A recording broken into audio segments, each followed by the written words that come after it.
Welcome to Park Place Lanes in Windham, New Hampshire.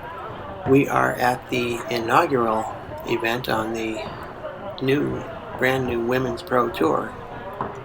This event is a mixed doubles tournament, and this is the final match. This is the first string of a two-string final. In this match, the team of Jeff Lapierre and Amanda Carroll will be taking on Stephen Renaud Jr. and Tina Ward.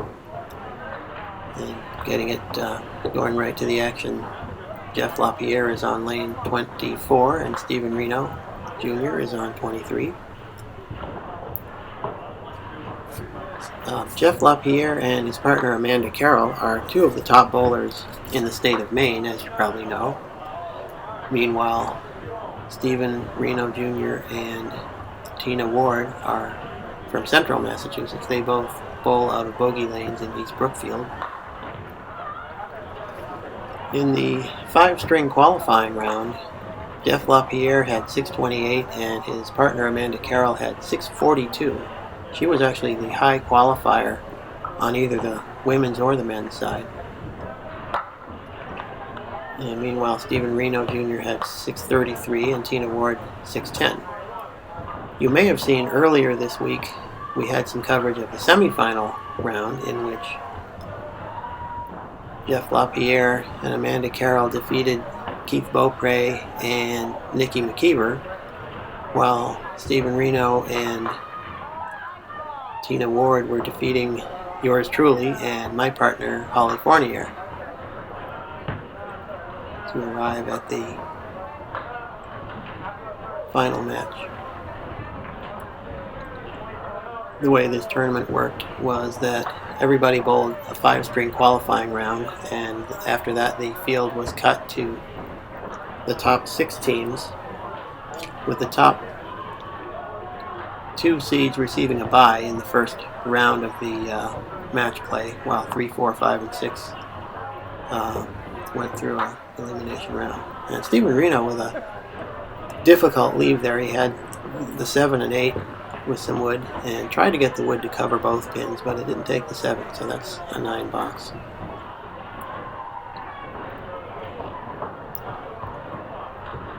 Meanwhile, Jeff Lapierre just made a couple of spares while I was explaining what happened earlier. He misses the head pin this time and drops 5. Now he's got the 1, 2, 7, 8, and 10.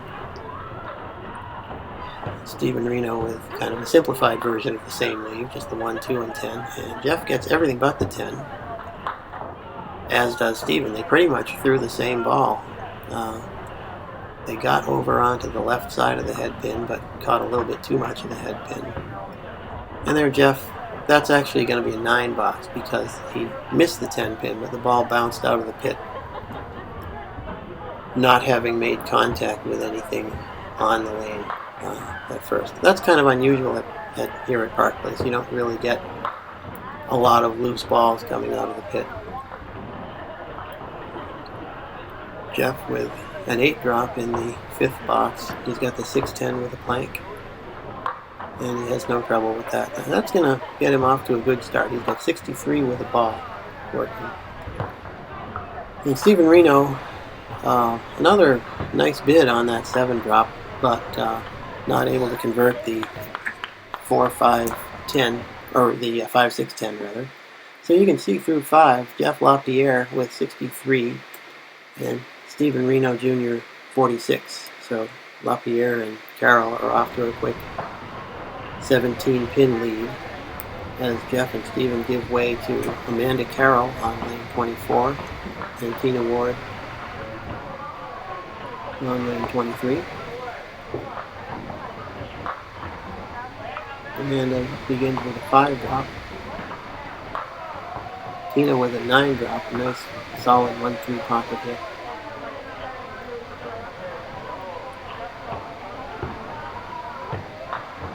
And then Amanda goes to the other side of the head pin. Amanda Carroll, among those 5 qualifying strings, she had a 160, which was tied for the highest string that anyone recorded in qualifying. And again, Amanda misses a head pin. And meanwhile, Tina Ward drops 7. So Tina has picked up 9 of those pins from the lead that Jeff Lapierre established. Now she makes a nice bid on the triangle 3-5-6, but she caught a little bit too much of the object pin, so she still got the 5 pin.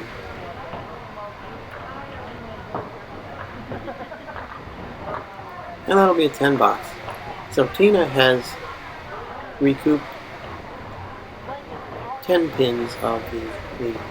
It was a 17 pin lead, so now it's down to just 7 with the spare fill that Jeff Lapierre. There's an 8 drop. Amanda Carroll has the 7-10, and she has 2 or 3 pieces of wood there.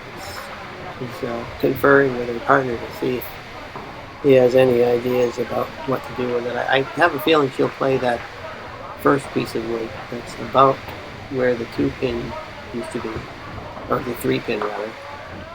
And that goes. That's exactly what she did. The wood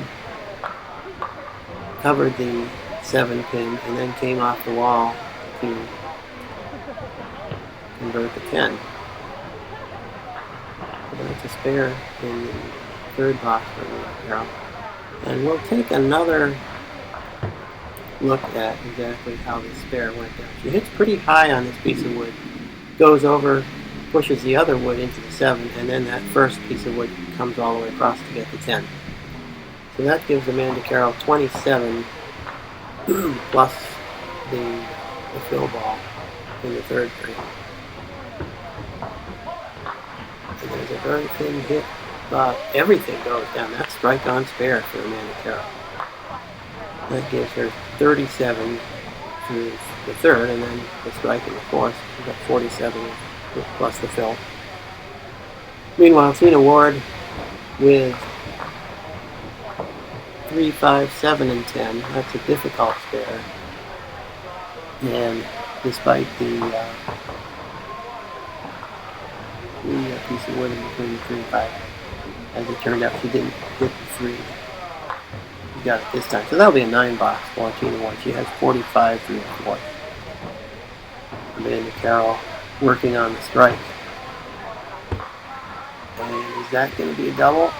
Almost. Really good, solid 1-2 pocket hit.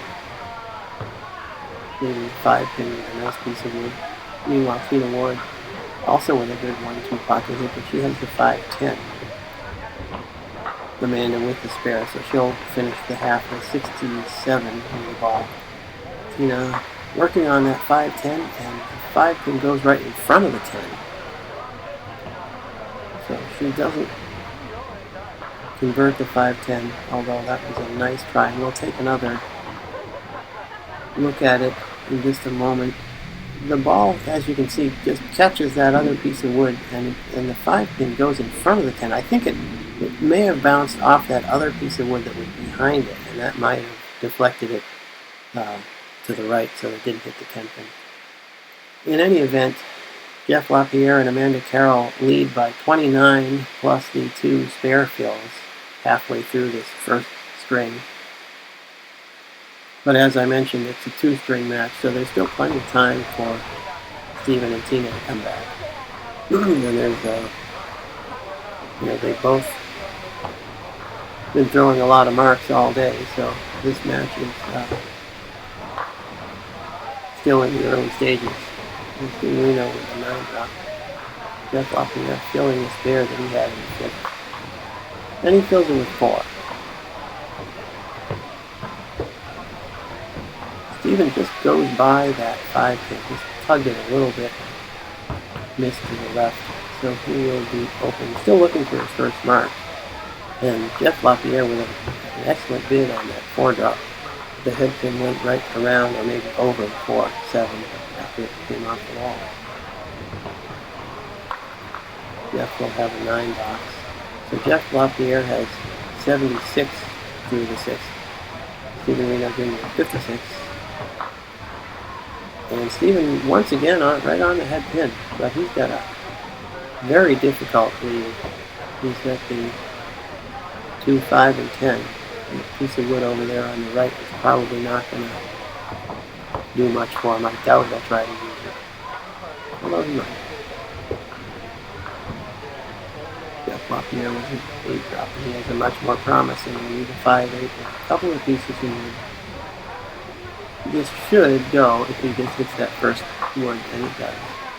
Spare by Jeff in the 7th. And Stephen Reno with a 9 box in the 7th. And he fires in the 8th, and we've got a half Worcester right side, and it punched out to 3 and 9. Jeff Lapierre with 7 on the spare, 93 through 7. And there's a great spare by Stephen Reno Jr. We will go right to the replay on this. Nice light hit on the right side and of the head pin. And the head pin just wipes out the entire left side while the ball goes over and converts to the 6-10. So that's like throwing a strike down the second ball. Jeff Lapierre with this 7, 8, 10 piece of wood in front of the 9-pin spot. He might be able to. No, I'm sure he's going to try to use it. Whether he can get all 3 of these is another one. It's going to be difficult. And very nice bid there. He got the wood to cover the 10-pin and then come off the wall and get the 8, but it just went in front of the 7. So Jeff will have an open box in the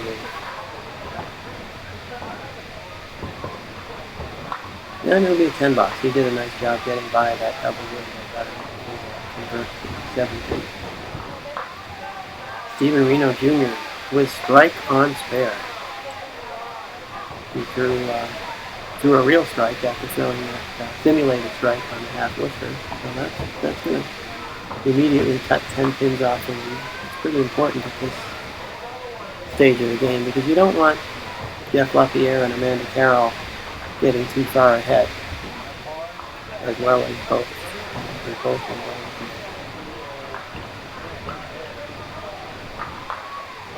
And Jeff with a full hit on the head pin. He's got a couple of pins remaining here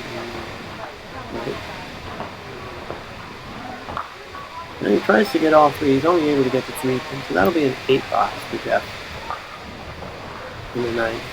Stephen Reno Jr. filling that strike. And that's pretty much exactly the same hit that he had a few boxes ago. Extremely light hit on the left side of the head pin, but he gets sort of a helicopter coming off the wall that wipes out the entire right side, and he's left with the 7 and 8.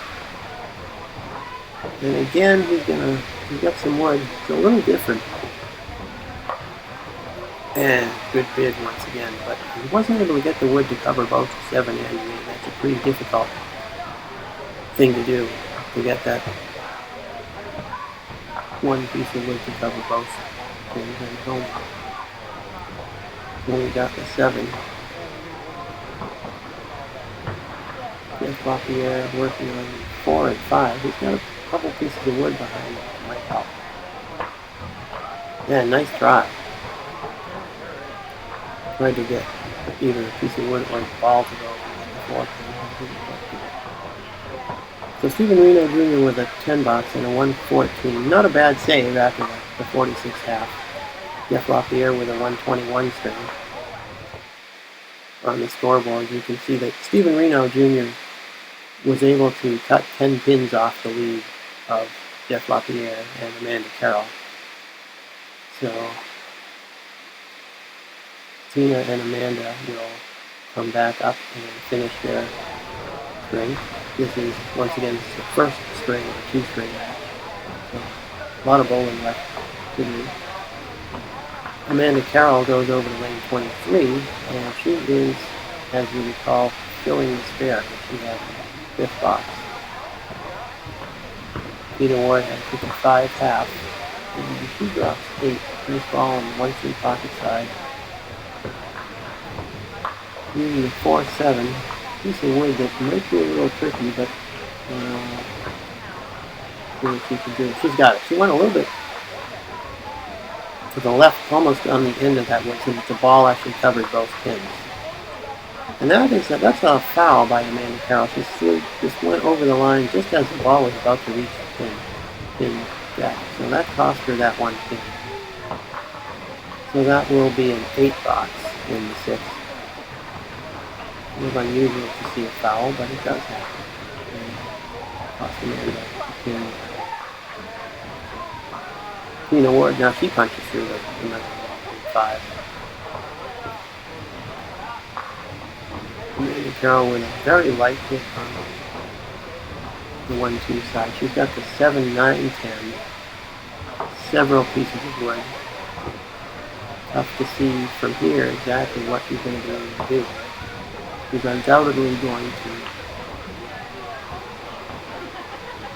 try and use the wood. Looks like there are 2 pieces out there. I don't know which one she's going to use. And great shot. She went by that first one and used the second one.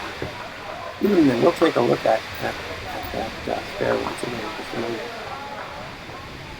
You can see that here, I think the ball goes over to take out the 7, while the wood is removing the 9 and 10. So that's a nice shot by Amanda Carroll in the 7th spare.